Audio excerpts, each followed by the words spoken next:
Il y a plus de 300 marins qui l'ont fait maintenant depuis la première édition de 92. Ça a permis de donner naissance à de nouveaux talents. Je suis sûr que dans les 30 marins, au-delà des chevronnés que l'on connaît, on va découvrir encore de nouveaux skippers qui se révéleront. C'est une des forces de la classe Figaro. Et je pense que cette traversée de l'Atlantique est de nature à faire éclore encore de jeunes talents. Et on est heureux de pouvoir leur mettre le pied à l'étrier.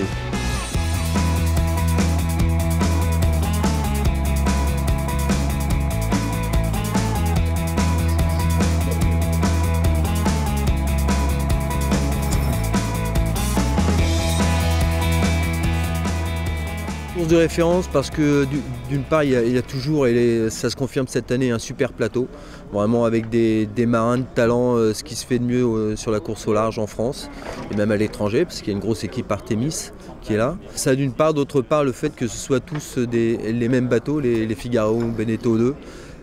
L'un et l'autre font que cette transat ne peut être forcément, quelle que soit l'édition, qu'une réussite. Et voilà, partir en ciré, arriver en short, voilà, déjà ça avait un petit peu de charme ça déjà. Et puis en plus, ben voilà, c'est une transat à armes égales avec les autres bateaux, c'est la seule quasiment. C'est du double, il y a une histoire humaine qui se crée avec le partenaire. Moi j'ai vécu 2014 super bien, donc j'ai envie de repartir.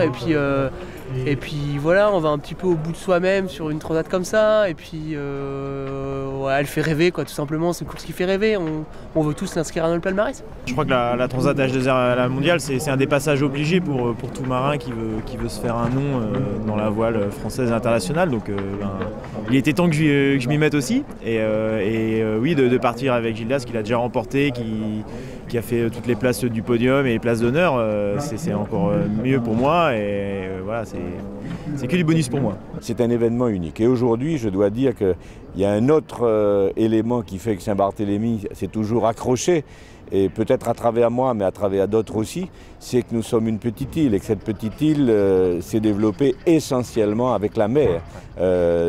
On a l'habitude de dire que la mer, elle est dans nos gènes à Saint-Barthélemy.